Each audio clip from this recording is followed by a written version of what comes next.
Information discussed in this podcast may be sensitive in nature to some listeners. Listener discretion is advised.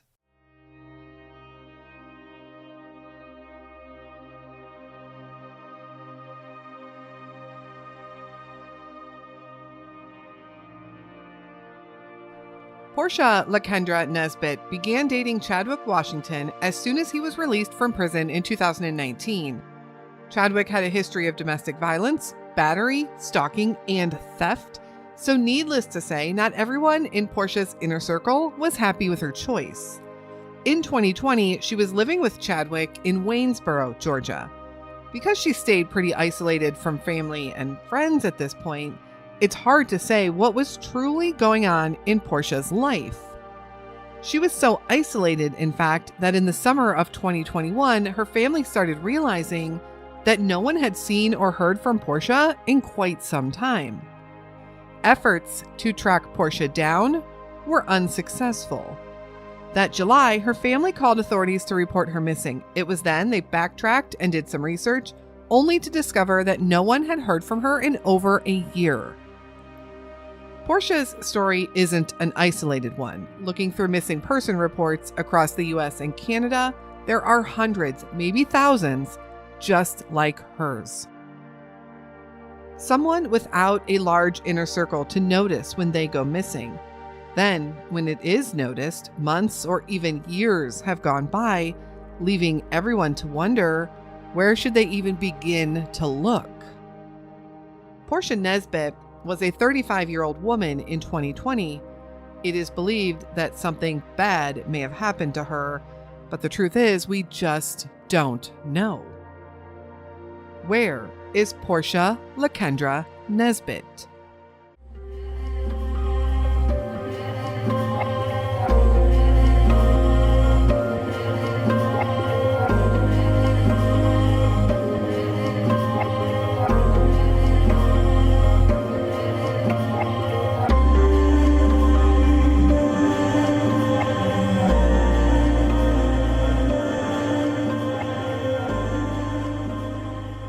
Hello, and welcome to the Where Are They podcast and another unsolved missing persons case. We generally almost always cover lesser known cases, but Portia's case sadly didn't make any media outlets until her boyfriend was arrested for charges that were related to Portia, although not exactly related to her disappearance. At first, I didn't think there was enough to cover in Portia's case, even for a mini episode. But I truly do feel that every single missing person case needs to be shared with the public.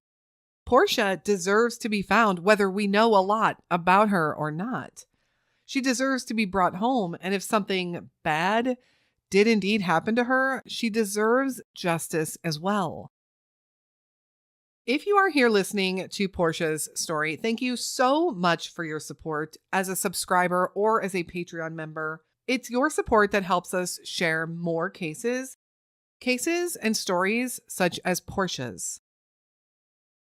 As I've said, we don't know much at all regarding Portia Nesbitt, but here's what we do know. She was living in Dublin, Georgia, prior to moving to Waynesboro with her boyfriend, Chadwick Washington. Portia was between 35 and 38 years old. And the reason I say it this way is every missing person file or note on her disappearance has her a different age.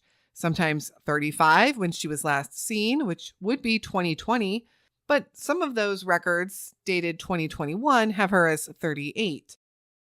Without being able to independently verify, I'm going to put her age somewhere between 35 and 38 years old. In 2021, Portia was believed to have been living with her boyfriend, Chadwick. We will talk more about him in a minute. Unfortunately, I can't find much information about who Portia was as a person. Her social media doesn't reveal much, although it does show some family pictures, and it does show that she has over 2,000 Facebook friends. There are some photos. Most of her photos actually have young children in them, and she has posts supporting both Alabama and Georgia college sports teams.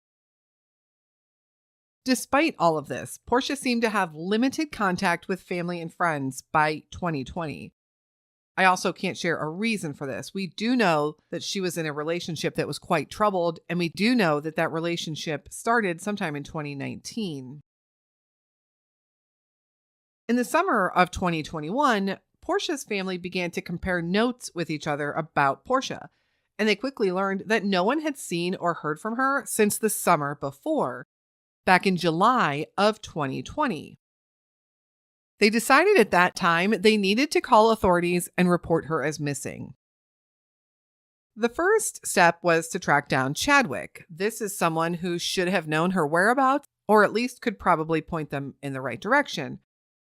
But Chadwick told law enforcement that Portia had moved back to Dublin, Georgia quite a while before. He couldn't remember exactly when, but it had been a while, he said.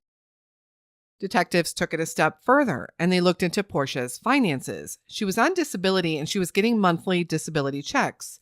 Those checks were getting direct deposited into her bank account. Upon checking her bank records, they learned that someone was withdrawing money from Portia's account regularly. Was this maybe Portia? Could she just be living under the radar? Using the timestamp of the ATM withdrawals, the bank was able to provide law enforcement with video of these transactions. Much to the family's dismay and authorities, it was not Portia withdrawing that money, it was Chadwick. And Portia was nowhere to be seen in any of those videos.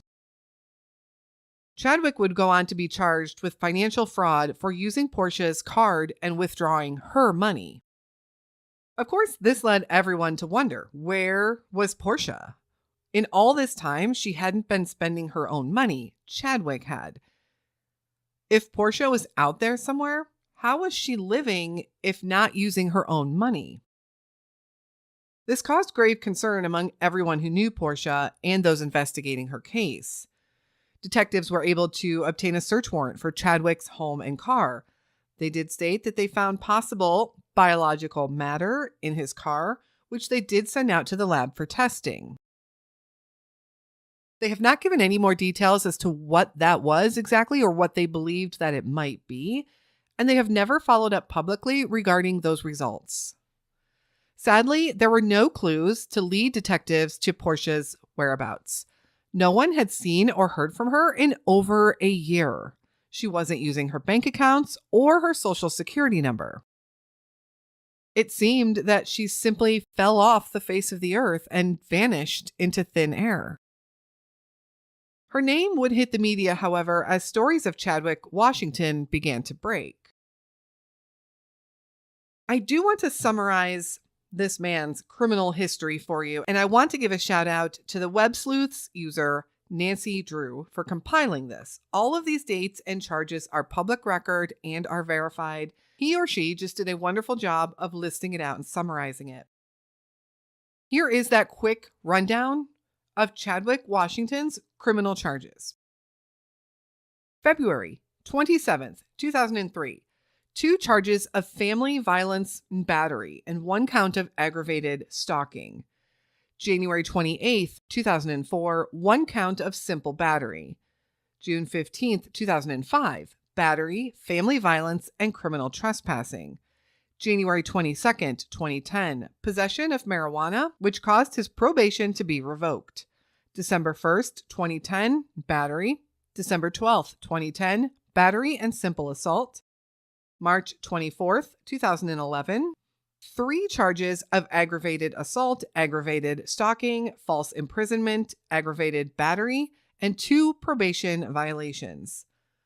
The beating of his girlfriend at this time, this is March of 2011, was so severe, her ears actually had to be sewn back on. This is what was reported by the True Citizen media back in 2011. Quote, according to Sergeant Dan Lowe, an investigator for the Burke County Sheriff's Office, Washington was still on conditional bond on March 18th when he allegedly lured his 35-year-old former girlfriend into his Highway 23 home under the pretense of returning some of her property. Once she was there, he wouldn't let her leave. The victim said he beat her Friday, he beat her Saturday, and then he dropped her off at University Hospital on Sunday afternoon. On June 1st, 2013, he would be charged with battery. On October 8th, 2016, fleeing and attempting to elude a law enforcement officer, driving with a suspended or revoked license, and possession of a firearm by a convicted felon. Chadwick would spend a few years in prison at this point, and he would be paroled on February 19th, 2019. Note, shortly after this parole release, Chadwick and Portia moved in together. June 1st and July 1st of 2021, 8 charges of financial transaction credit card fraud, presumably against Portia. September 3rd, 2021, possession of cocaine and marijuana. This would be lumped in with the financial charges. May 3rd, 2023, exploitation and intimidation of a disabled adult, elder person, or resident and hindering an emergency telephone call. Chadwick's latest infraction, we're up to May of 2023 now, was beating up his 72-year-old mother, taking away her phone so that she couldn't call for help, and holding her basically against her will. When she was finally able to escape the home, she went to her other son's house and they called authorities.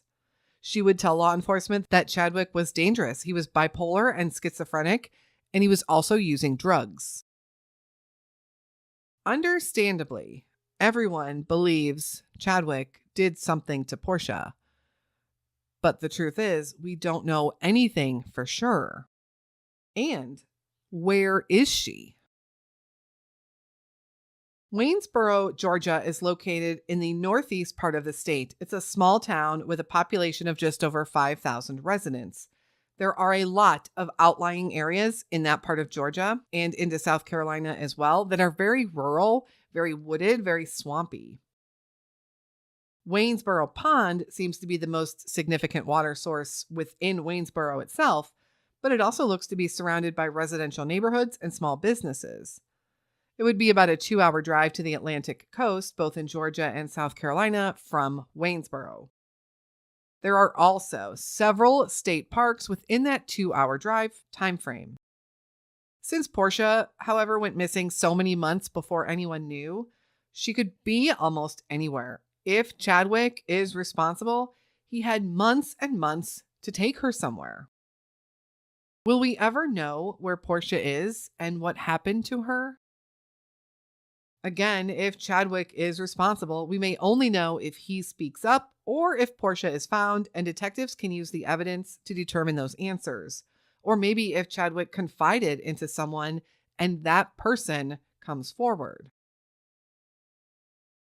Do you think it's possible that Portia was in such a horrible relationship and a bad place with Chadwick that she just decided to run off and live under the radar? She didn't access any of her money at this point, but perhaps she was fearful of being found. What do you think happened to Portia Nesbitt? Portia is described as a Black female standing 5'2" tall and weighing around 110 pounds when she was last seen, which was possibly back in the summer of 2020. Portia wears her dark hair short and has brown eyes. Anyone with any information on Portia Lakendra Nesbitt is asked to contact the Burke County Sheriff's Office at 706-564-2133. Most people haven't heard Portia's story before. Maybe the few who are local to the Waynesboro area have, but beyond that, not much has been publicized about her case. There are many more stories like Portia's out there, and they all need our help to bring these missing people home. Thank you so much for listening to Portia's story. I know there isn't much to go on here, but we still need to bring awareness to her case. Portia is out there somewhere. She is a missing person who needs help or possibly needs justice. Thank you again for your support of our mission and our show. Let's keep sharing as many stories as we can. Let's keep being aware of our surroundings and what is happening out there. Please remember to reach out to me anytime with any feedback or case suggestions. You can do so on social media, through our Patreon, or via email at canwefindthem@gmail.com. You can always use the Contact Us form on our website as well. You can find that at wherearetheypodcast.com. We will be back again very soon with another unsolved missing persons case. And until then, stay safe and hug your loved ones.